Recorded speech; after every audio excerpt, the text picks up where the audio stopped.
time to meet the men from the Ministry.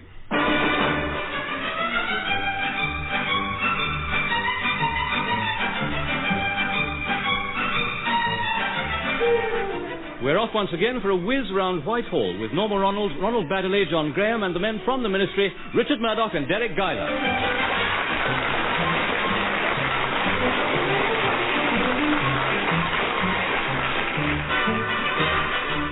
In government service, a lot of work is bound to be routine, but top executives must also be ready with fresh schemes and bold new plans. In the General Assistance Department, for instance, original ideas breed like newts in a water butt. Here you are, Mr. Lennox Brown, the text of all last week's parliamentary debate. We've been asked to review London's tourist attractions and try and make bigger profits. But the House of Commons doesn't make a profit. Not yet. But we mean to put that right. The public gallery, you see. At the moment, spectators don't pay. People won't pay to go in there. It's all incredibly boring. We don't plan to charge for admission. They'll have to pay to get out.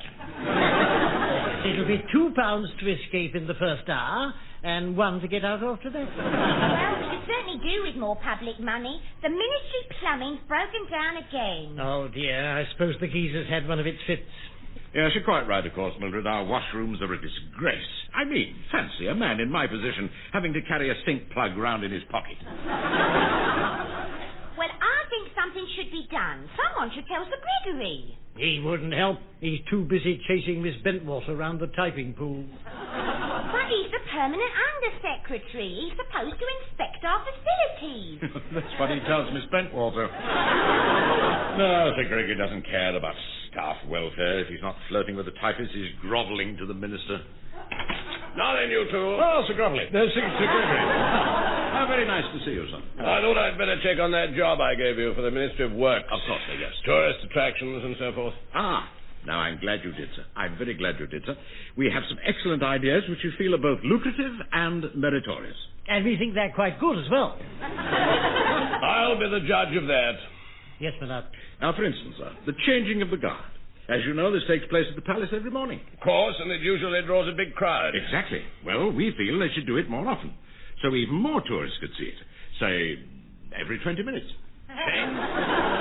Change the guard every 20 minutes? And the ceremony could be livened up. A spot of trick riding, perhaps. Trick riding? Yes, like in a circus, you know. Put a handkerchief on the ground and the officer has to lean from the saddle as he gallops past and pick it up with his teeth. What? And then for an encore, he could ride back and pick up his teeth. Ah, nonsense, Lamb. London's historic ceremonies should be colourful and lively, but they must also retain their dignity. Oh. And on the subject of ceremonies, remember you're in charge of arrangements for next month's Trooping the Colour. We have it in hand, sir. Yes, extra seating will be supplied, as you suggested. And Horse Guards Parade will be swept afterward. Yes. Ah, the cavalry chaps will appreciate that. Yes, so will Mr. Lennox Brown's roses. Well, make sure you put up show, you two. We must all pull together to make London the tourist centre of Europe. Does that mean you'll be helping, sir? Well, of course I'll be helping. In 10 days' time, I'm off to Paris on a fact-finding tour. We'll be roughing it at the Hotel Majestic, missing our sleep to check up on the nightclubs. When you say we, sir, will you be taking Miss Bentwater? What? Oh, yes. She'll be there to take it all down. Fine. Well, the French are very good at that sort of thing. I want her to see how they do it. Oh. How they do what, Sir Gregory? Well, cater for tourists, of course. Cater for tourists. I shall also take the opportunity to introduce her to the culture and arts of our common market brethren. Splendid. Gradually, of course. Yes. A little bit of this and a little bit of that. Quite a bit of the other. Miss Bentwater is rather gifted, you know. She has an artistic bent. Oh, I'm sure it's nothing to worry about, sir. When I'm with her, I sense a latent talent, and I have an urge to bring it out. Oh.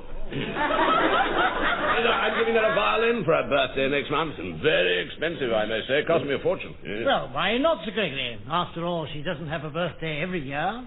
I want to mould this untutored girl into something fine and beautiful. Beautiful, yes. Foster her love of the arts. Yes. Teach her to make the best of herself. I gave her dress material for Christmas, you know. Did you really? Yes. I want to be a sort of Pygmalion. Well, you're halfway there, sir. Nothing, I mustn't hinder you. I know you're keen to tackle this Ministry of Works job. We must do all we can to encourage the tourists, yes, for the sake of the nation's economy.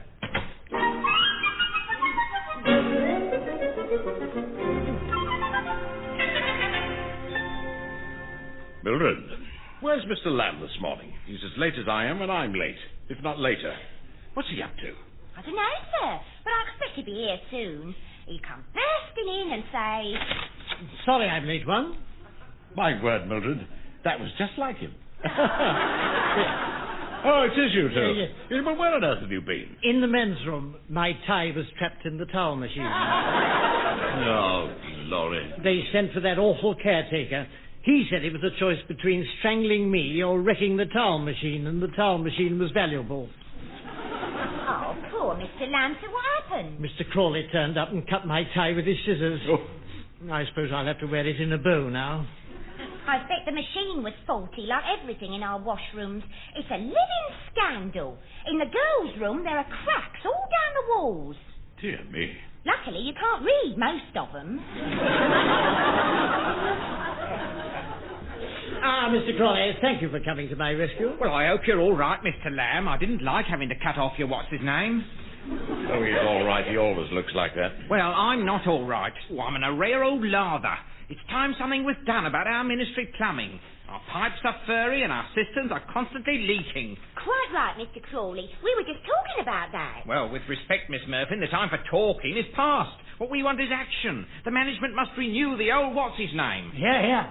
I've drawn up a petition to Sir Gregory Pitkin, and it states our demands in plain language. We workers have got to unite. Yes. Show the bosses they can't what's-his-name all over us. We must stand back to back and face each other. We've been pushed around too long. You just sign the petition here, Mr. Lamb, and add your own comments. I'll tell Sir Gregory what to do with his pipes. Well, we'll show him we mean business. It's time to stand up and fight. That sounds like Sir Gregory now. What? Coming in here? Oh, yeah, well, you give him this petition, Mr. Lamb. Yes, me? I can't give Sir Gregory a petition. He might get cross. Now then, you two. Well, Lamb, what's that document you're holding? Oh, well, I cannot tell a lie, Sir Gregory. Then don't even try. It's a petition. A petition? How interesting. Tell me more. Mr. Lamb wants to talk about the pipes, sir. Pipes? Is that so, Lamb? What sort of pipes? Gas? Tobacco? Drain? Or bag? Well, we're all fed up with the washrooms, you see, because our pipes are clogged and our fixtures are loose, and the most we can get is a dribble or a trickle, and sometimes it's nothing at all, and our taps won't turn, and our basins are cracked, and it never gets hot, and what about the workers? Be quiet, man. The authorities are well aware of plumbing faults in this building. A major overhaul has already been planned and will start forthwith. Oh. You in the General Assistance Department will be responsible. Oh. And I have a file here with detailed plans for improvements and alterations. Get a firm to estimate and carry out the work. And something else. Oh, yes, Sir Gregory? Have it done as cheaply as possible. Yes.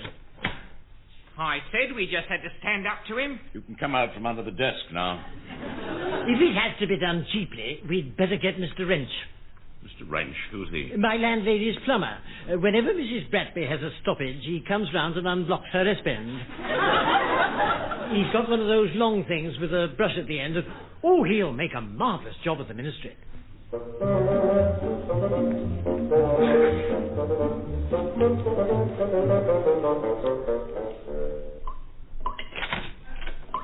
Excuse me, Mr. Lennox Brown. Mr. Wrench wants a word with you. I just come to say goodbye, gents. I've finished all the new plumbing, and I've made quite a good job of it, although I say so who shouldn't say so. A good job. A good job.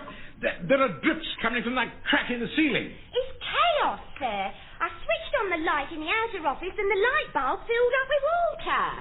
And I picked up the phone to call Mr. Flood and a cold jet splashed in my ear. Oh, I meant to warn you, sir. To make a phone call, you have to go to the washroom and shut up the taps. Now, you hear that, Mr. Wrench? You've wrecked the whole system. It's just teething troubles. Then we might be better off in the dentist.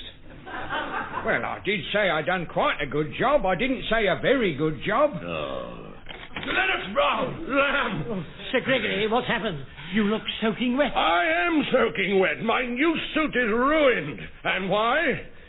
Why, Sir Gregory? because water came pouring through my ceiling. There's water everywhere. It's cascading down the stairs. The typing pools overflowed. Oh, dear me. Perhaps my joints are coming apart. They don't make chewing gum like they used to. Chewing gum? Is that what you've been using? Well, it was all I had. I was told to do it cheaply. Oh, get out, you doddering old fool. I take it you're not pleased, then. If ever I see you in this building again, I'll do you a mischief with your own plunger. Now go! Well, I'm not staying here. I know when I'm not wanted. Some people are never satisfied. No respect, these youngsters. Now then, you two. It wasn't our fault, sir. No. You told us to do it cheaply. Cheaply?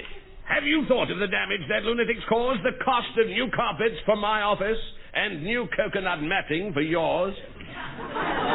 Well, we're truly sorry, Sir Gregory. No, it never pays to penny pinch. Get a proper firm to sort out the mess. Now, there's a first-class one in Park Lane. Smoothie and Smart. Oh, yes, sir. Yes, I've heard of them. Won't Smoothie and Smart be rather expensive? Well, they won't be cheap, of course, but they'll only install the stuff. You'll buy the material at reduced rates from the Ministry of Works. Oh, and something else, Lennox Brown. Yes, sir? While they're doing this overhaul, have them recite the third-floor washroom. It's too far from my office at the moment. I have to go right down the corridor.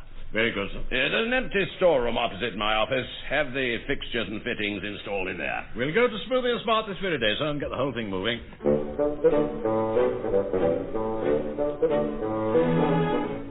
What marvellous offices these private firms have. White leather armchairs, tropical fish tanks, a fountain. And that was under the lift. What about the entrance hall? Most impressive. That magnificent desk with the blonde receptionist. And did you see that splendid Picasso? No, she was sitting down at the time. Here we are. Smoothie and Smart. Sanitary engineers and commissioners for baths. Oh, hello. You're the man from the ministry. Yes, that's right, yes. I'm Lennox Brown.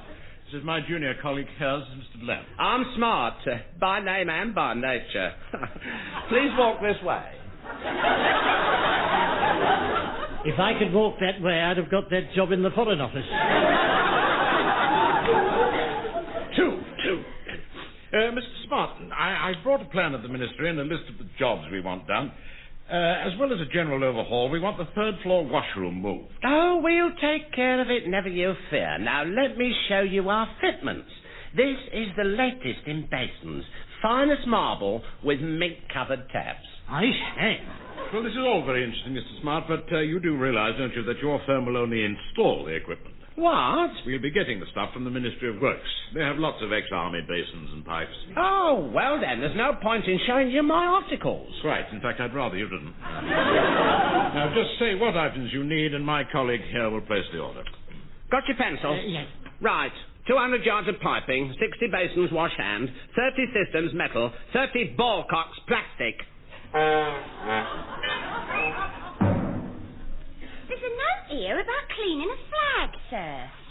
Yes, it's for trooping the colour, you know. What a good idea. That flag they paraded last year looked awfully tatty. Well, this year's was so grubby you could scarcely read the regimental motto, ready for anything.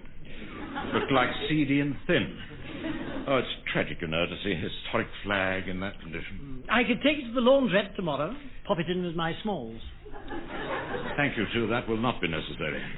The flag is already being cleaned by experts. They'll return it here on Friday in time for the ceremony. Well, it looks like it's all in hand, sir.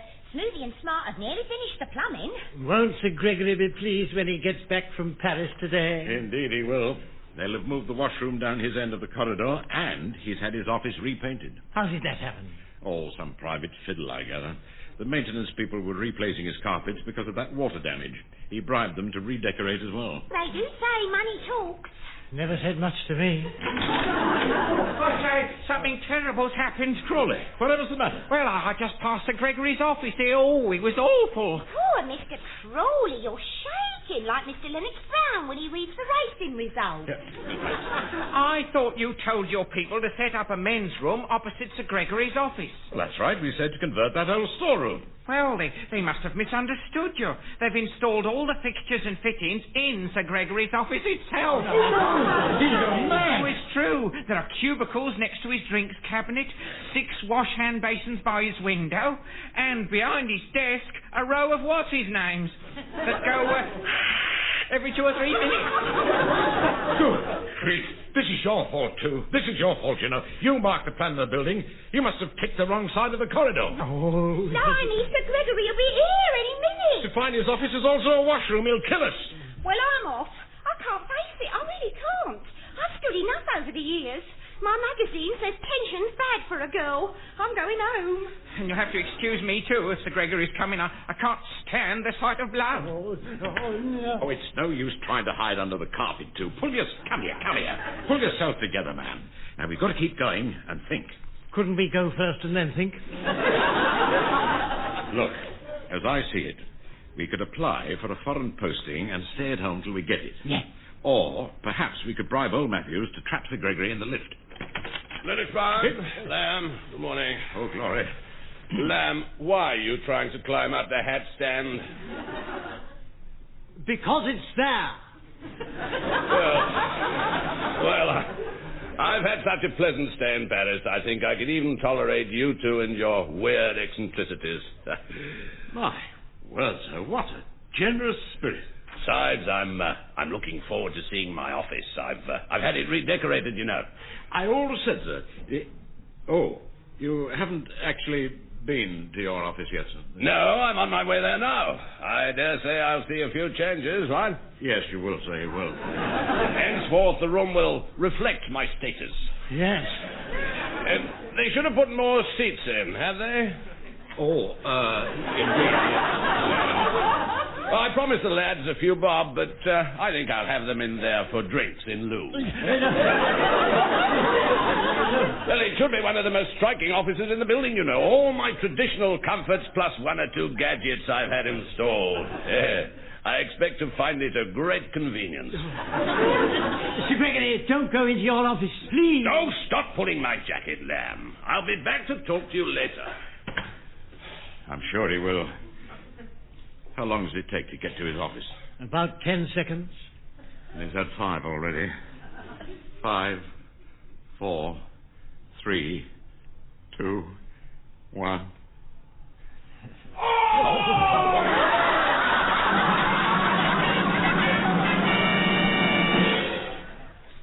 Oh, and Mr. Lamb. I've seen black eyes before, but never with yellow streaks. Well, what about me, Mildred? What about me? Sir Gregory hurled my new swivel chair at the wall. But that didn't hurt you physically. It did. I was still sitting in it. Oh, he was cross. Some of the words he used I'd never even heard. Well, Sir Gregory's no gentleman, even though that notice on his door says he is.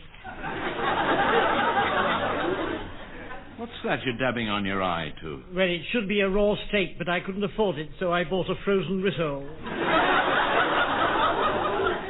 Why didn't Sir Gregory just leave his office and go and work somewhere else? Ah, well, he couldn't, you see. He was expecting some vital phone calls on that line. So he had to sit at his desk all day while men kept coming in and washing their hands. Yes, and then they dried them on his new overcoat. Apparently he had a white ashtray in front of him and people were dropping coins in it. Raj gave him 2p, I hear. 2p? It was the second time he'd been in. Well, I suppose all the gear will be taken out now and put in the proper room. Yes, that's right. Should be done by Monday. Provided, of course, we can get another ball cock. I phoned the Misery of Worksman. They'll send one along in the morning. Good.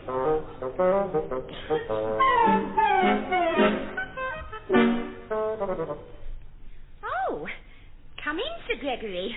How are you this morning, sir? I'm slowly regaining my peace of mind after one of the worst weeks of my life. Mr. Lamb and Mr. Lennox Brown were ever so sorry about that little mishap. How you've stuck them all these years is beyond me. I must say, I admire you, Miss Muffin. Oh, thank you, sir. And I'm here to ask if you'd do me a favour. Just a little favour, but something that means a lot to me. Oh, well, I don't know if I should. My boyfriend's awfully jealous. I wondered if I might leave this parcel here. Oh, a parcel! Oh, yes, of sir? Yes, it's Miss Bentwater's birthday today. She's 22. What, again? I mean, is she? Well, I wanted to give her this rather special gift, a surprise, you know, but she's not in yet. Oh, no, she won't be until this afternoon, sir. She's having her hair done. She's going to a hunt ball tomorrow. Yes, I'm taking her, as a matter of fact, launching her into society. Oh, that'll be nice. Well, now, I have to be out for the rest of the day. I'm attending the trooping of the colour.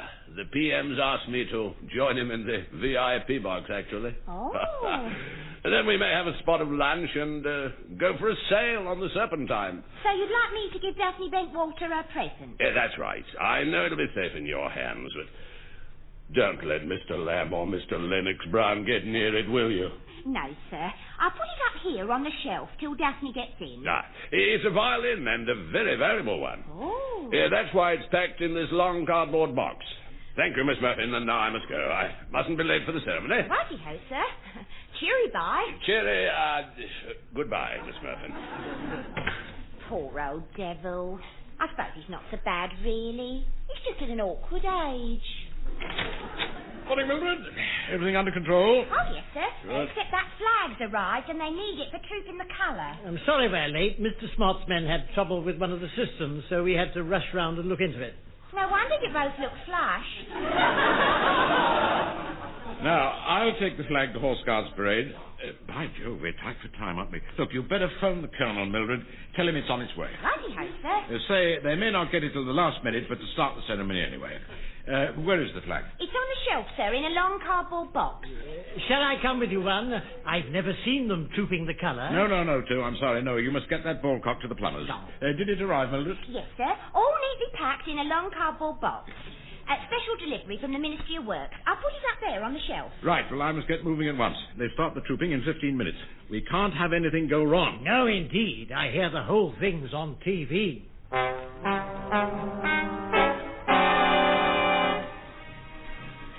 Hello, viewers. Well, as you've probably gathered, this is Fort Robinson here on Horse Guards Parade for the Trooping the Colour ceremony. As always, a large crowd has gathered to see this unique British spectacle. And they watch in awe now as Her Majesty the Queen, immaculate as ever on horseback, waits to receive the regimental colours. And now the adjutant rides forward on a big black horse, a truly magnificent animal. But he seems a little nervous, nostrils flaring, eyes rolling, one ear up and the other down. Luckily, his horse seems perfectly calm. What may be upsetting the adjutant is that as yet he doesn't seem to have a colour to troop. But what's this? Here's a new twist to this ancient ceremony. A bowler-hatted figure is cycling across the parade ground, carrying a long cardboard box. He's obviously expected, for the adjutant rides over and takes the box from him. And the cyclist doffs his bowler hat to Her Majesty and respectfully falls off his bicycle. Aha! And now a great hush descends on the crowd as the adjutant, opening the box as he goes, rides slowly forward and holds this historic standard aloft to the troops. But my word, it's not the regimental flag. It looks like, surely not, my word, it is a ball cock.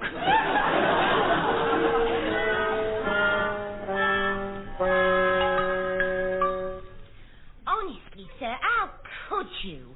My dad laughed so much when he saw it on TV, he fell off his puff and did himself a mischief.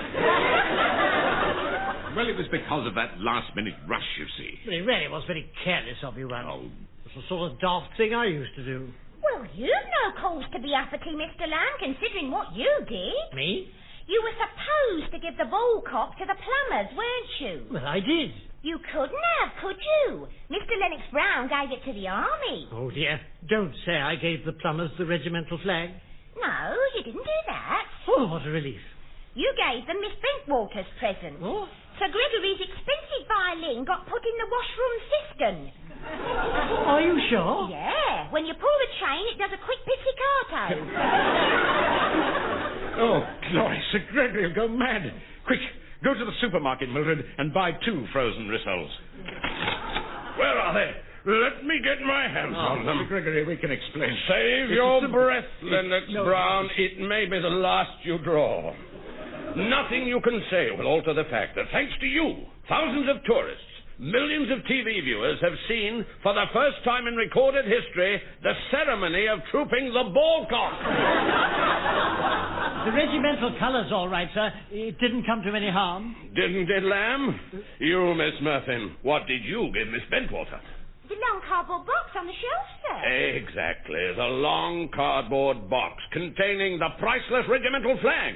She thought I'd given her more dress material. Dress material, sir? Yes, she made up the flag into an evening gown for her debut at the Hunt Ball. She made the flag into an evening gown? She did, with the regimental motto prominently placed. Imagine meeting my upper crust friends with "Ready for anything" written across her butt. I'll murder you, all three of you. I'll murder you. It's the last thing I will do.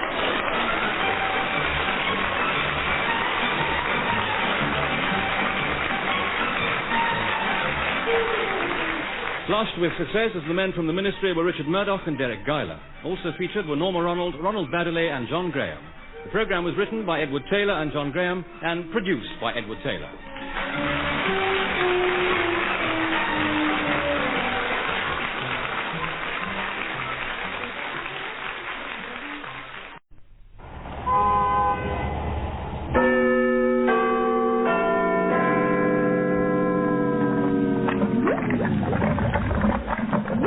Time to meet the men from the Ministry.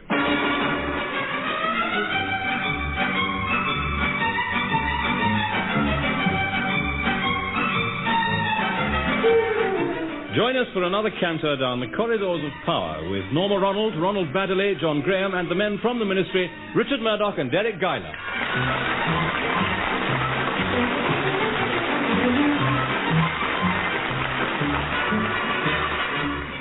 In government service, dedicated men spend long hours grappling with the crises of the modern world. Well, I've been working all morning on this one, Mildred.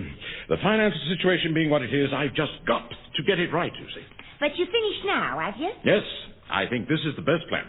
Now, if you just stand by to take it down. Pencil poised, sir. Right. First selection, Jolly Jack in the 2:30 each way bet. 7-year itch in the 3 o'clock. T for 2 at 4. And finally, Roman nose.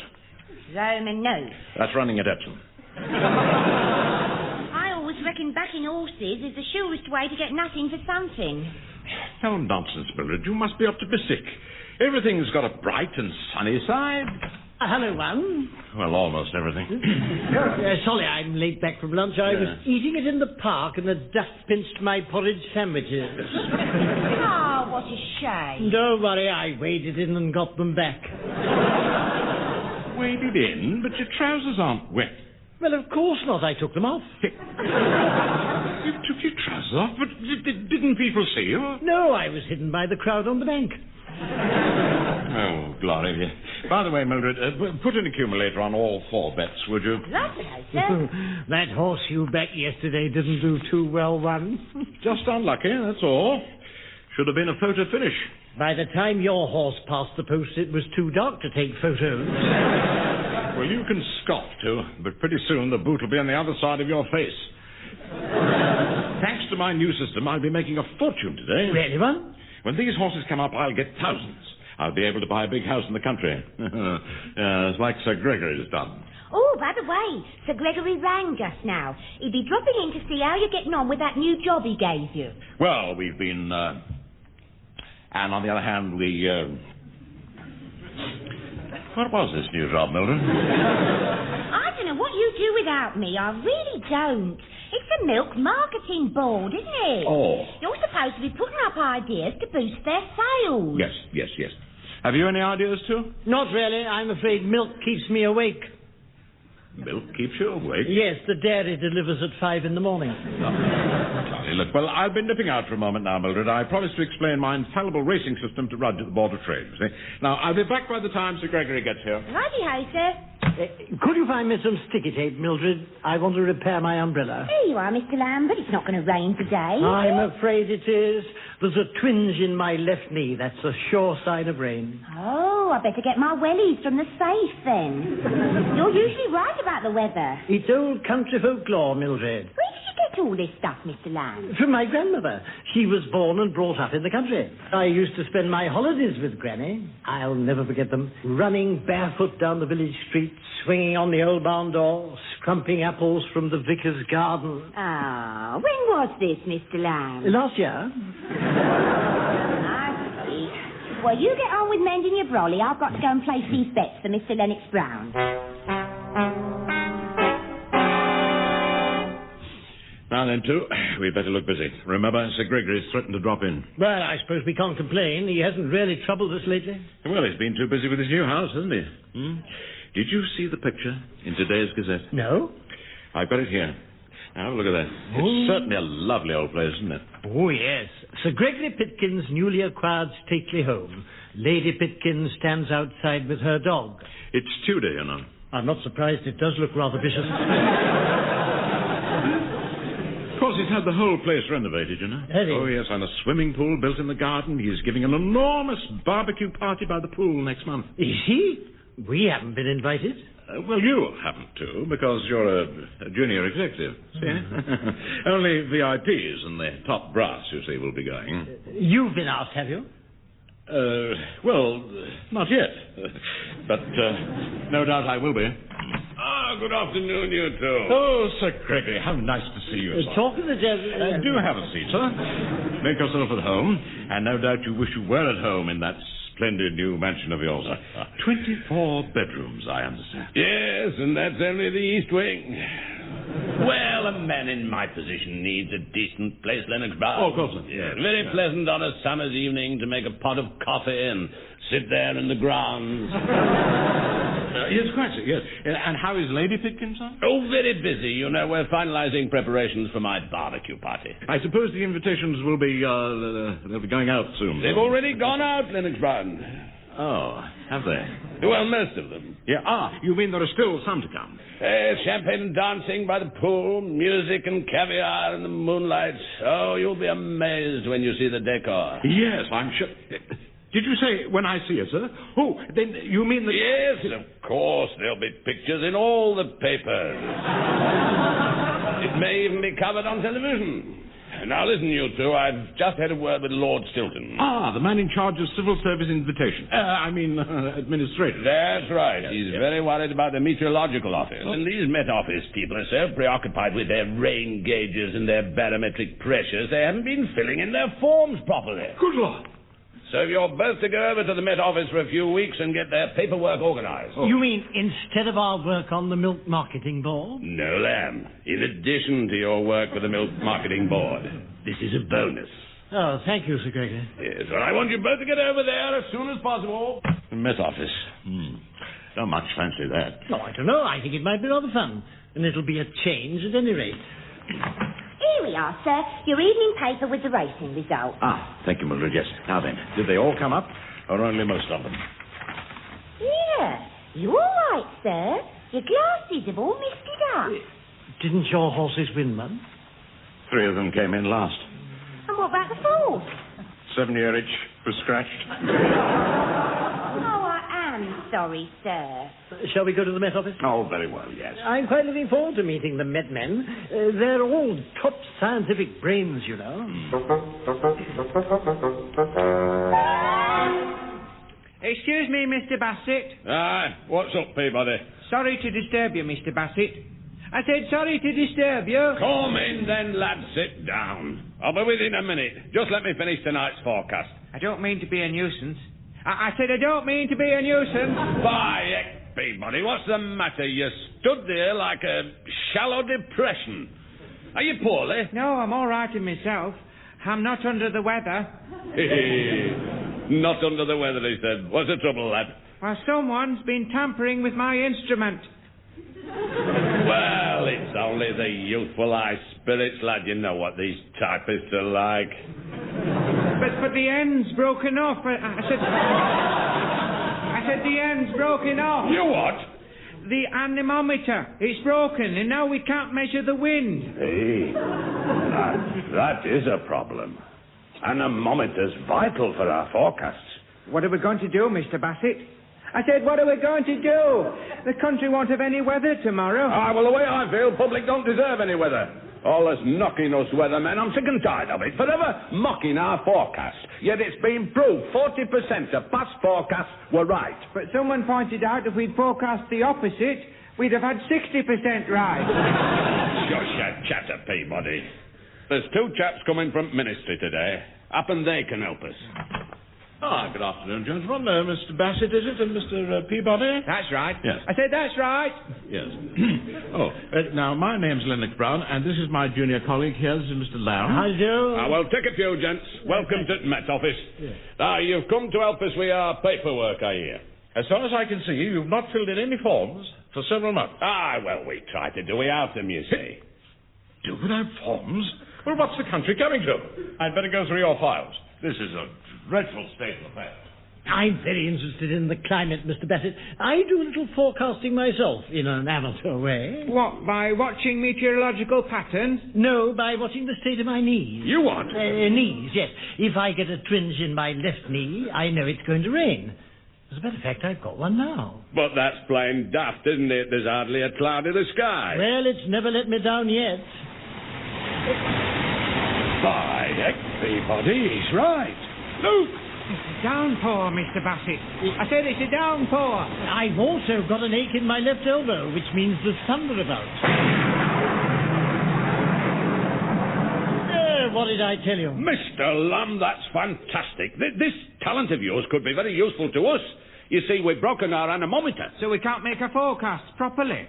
I said we can't make a forecast properly. Yes. Well, I'd be delighted to help you out, and I'll tell you one thing straight away. I'll be soaked to the skin tonight. Your knee playing up worse, is it? No, I left my umbrella in the office.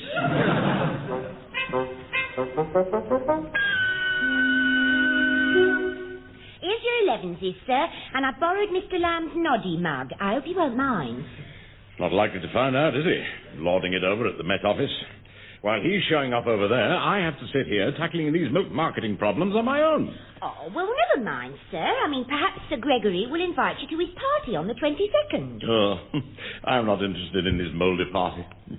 Anyway, it's the 21st, not the 22nd. 7:30 for 8, evening dress, in the West Garden. Leonard Brown, I want a word with you. Oh, come in, Sir Party. There, Sir Gregory. Have a seat, sir. I just wanted to tell you how pleased I am with Lamb. He's really been a great success at the Met Office. Yes, well, I think he's learnt something in his years as my junior. The experts are most impressed with him. They're not actually letting him write the forecast yet, but they're using a lot of his data.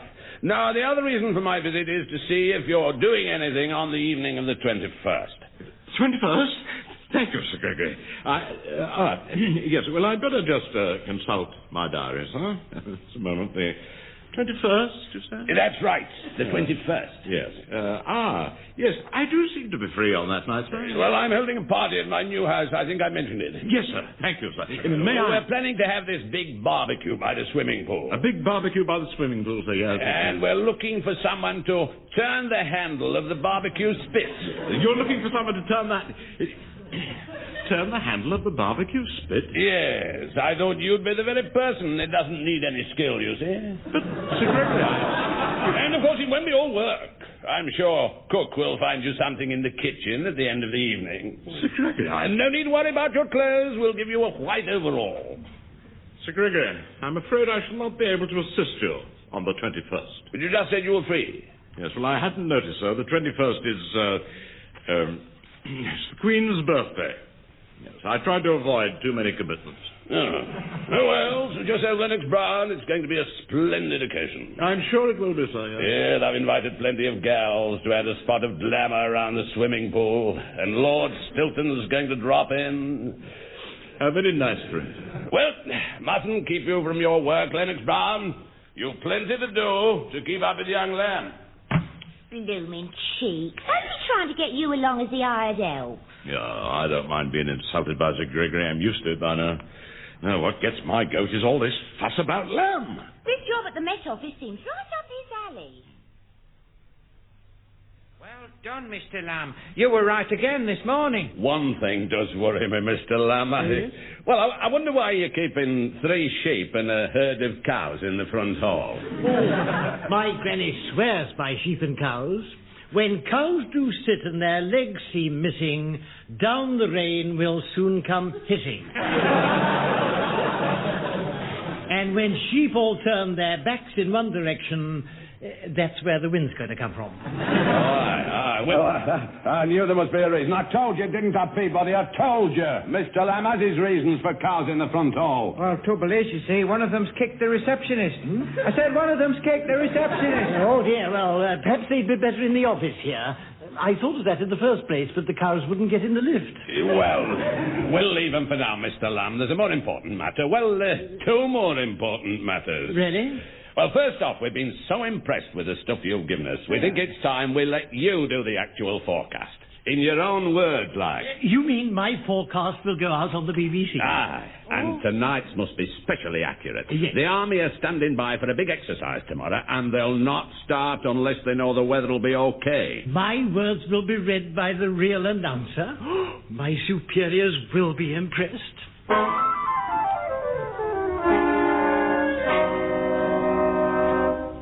Another gin and tonic with your gin and tonic, Lord Stilton? No, thank you, Pitkin. I never drink much before dinner. Besides, I've already had 7.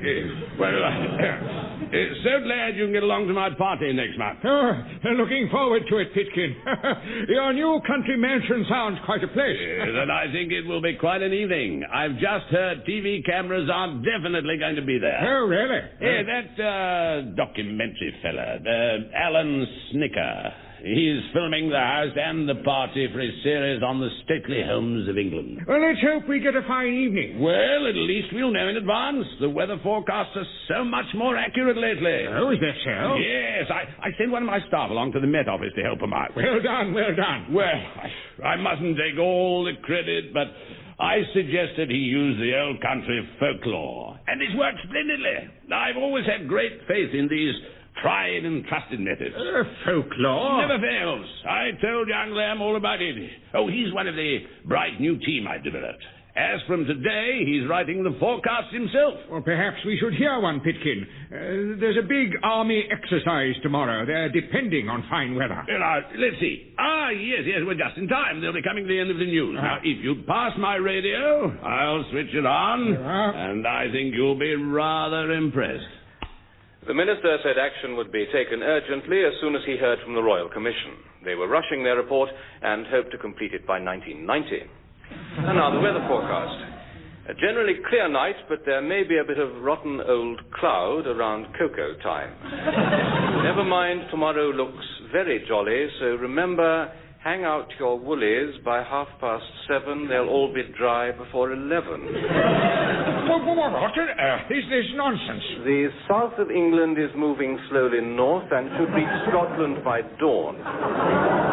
On the Air Ministry roof today, the seaweed was as dry as a canteen sandwich. So it's bound to be fine and warm this evening and tomorrow. Visibility good, except in darkness. Very dry, there's absolutely no chance of rain. Switch it off, Pitkin. I've never heard such rubbish in all my life. Rubbish, sir? Total and utter rubbish, the whole thing. Yes, sir, of course, sir. Absolute rubbish. I've said so all along. Seaweed, folklore, it's all complete piffle. My own view exactly. Get him off it at once. Folklore, indeed. This is the 20th century. Right, sir. You put your finger on it. I've just remembered something else.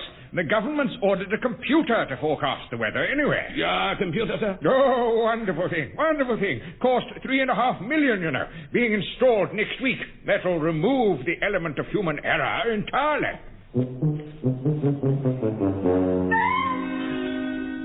Now then, two.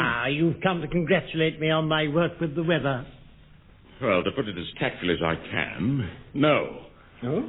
Sir Gregory was appalled at your forecasts yesterday. Childish rubbish, he called them. He can be very rude when he wants to be. Well, that was the politest thing he said. And not only that, they were widely inaccurate. We all make mistakes. But yesterday wasn't a good time to choose. Because you promised fine weather, the Army launched their biggest exercise in years. And it wasn't a success? No, it was not. A battalion of troops in light summer rigs stuck in a snowdrift on Dartmoor. Froze the buttons off their tunics. The Yorkshire Regiment got lost in the fog and ended up storming Bradford Art Gallery.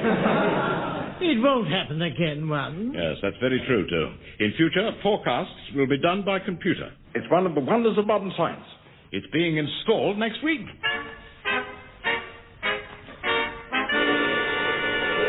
There it is, Mildred. The new weather computer.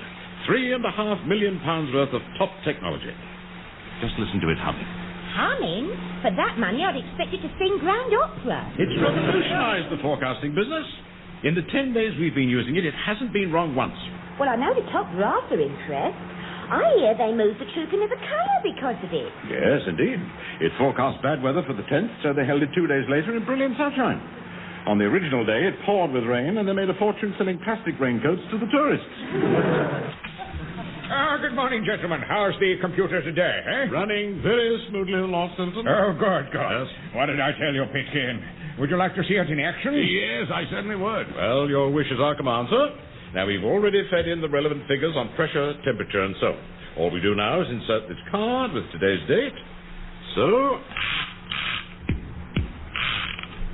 Then I turn this handle. Push that button up your end, too. What? Yes.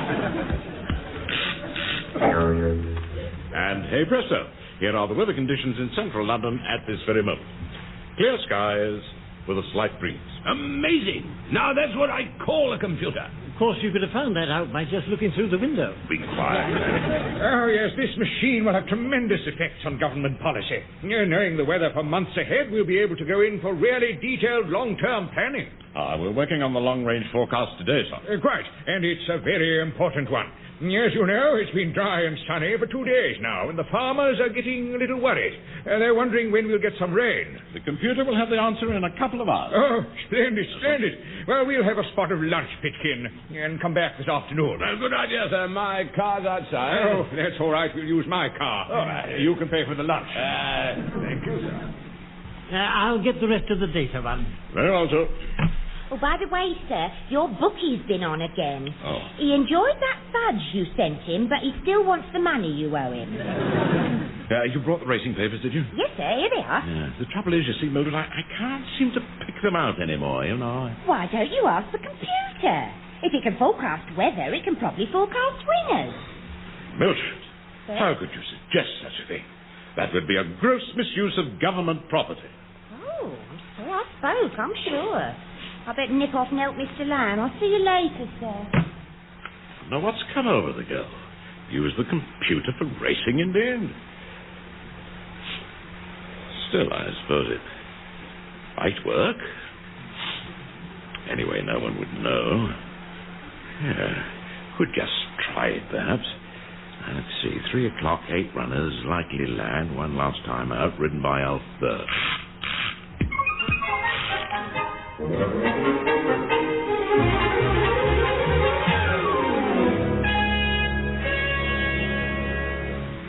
Where's Mr. Lennox Brown now? Collecting Lord Stilton and Sir Gregory. They've come back to hear the long-range forecast.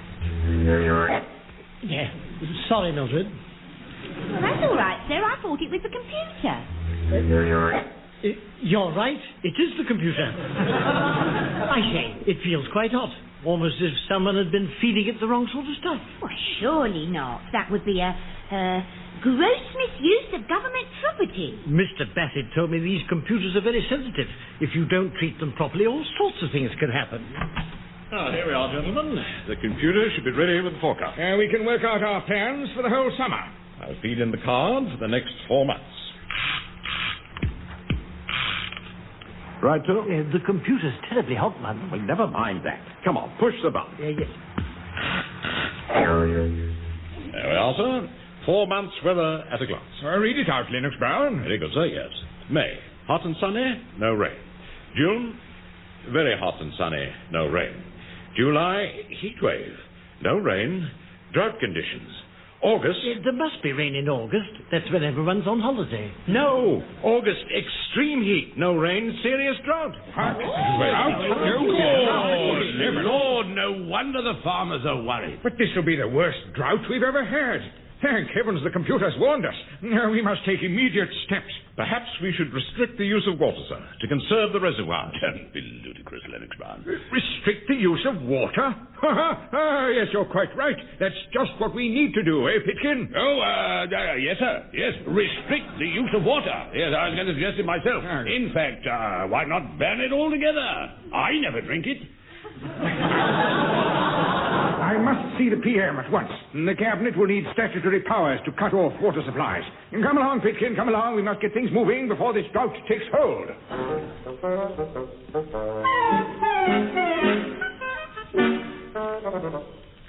Well, sir, I hope you know what you're doing with this water ban. Just a week of it's driven my mum up the wall.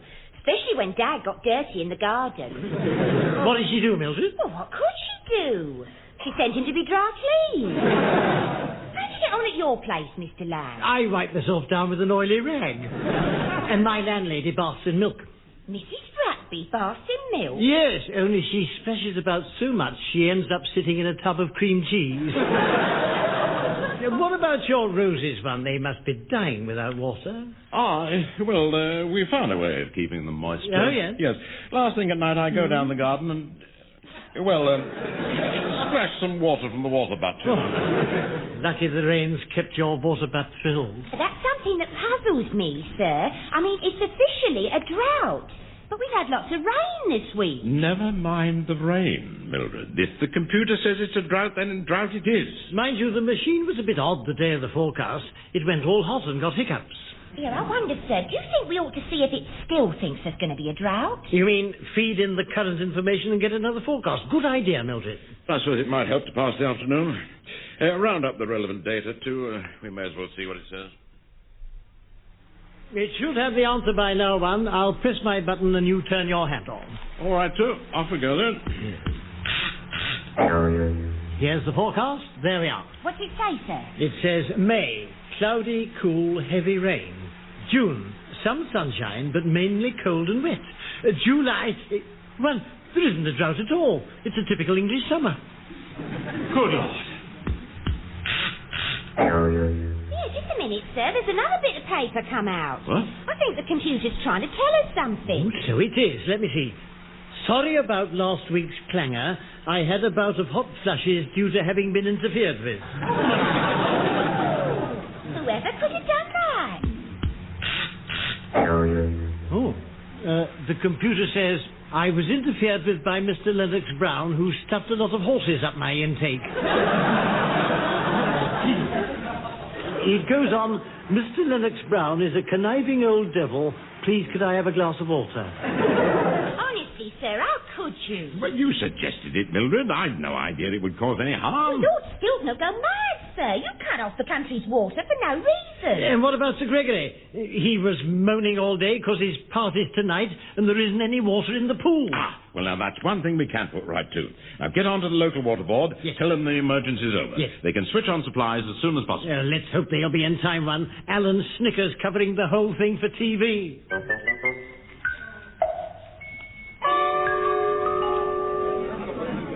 Hello. This is Alan Snicker, and tonight I'm visiting one of the stately homes of England, near the little Bedfordshire village of Brusque. Here stands Brusque Manor. Is this the home of the idle rich living la dolce vita English style, or is it the home of a self-made man reaping the rewards of his success? Let's find out by looking at Sir Gregory Pitkin's Brusque Manor in beds.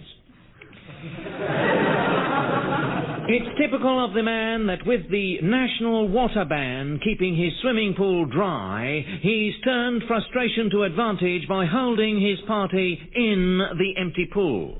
In this large sunken cavern, sheltered from the summer breeze, mingle the rich and famous, the powerful and successful, a heady mixture of influence and affluence. Down there at the deep end, an archbishop joins a notorious actress and Sir Gregory himself. Almost, one might say, the good, the bad, and the ugly.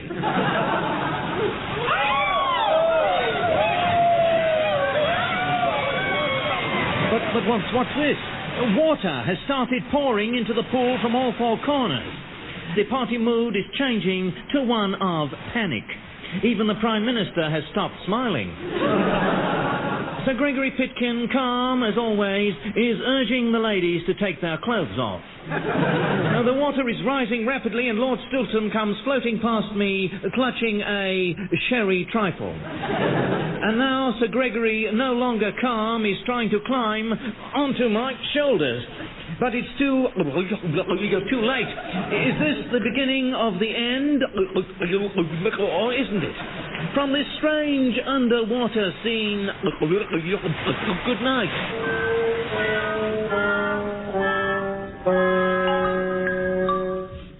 Lucky Sir Gregory never found out who had that water turned on. Oh, I think he was really quite pleased. He got him on the front page of every paper in the country. But what about that business with the computer? That false alarm was all your fault. We simply said conditions had changed and there wasn't going to be a drought after all, due to an occluded anticyclone round the polar ice cap. Do what? Yes, well, don't worry, Mildred. No one else understood it either, luckily. Which just goes to prove what my granny used to say. What was that, sir? It's an ill wind that blows nobody any good.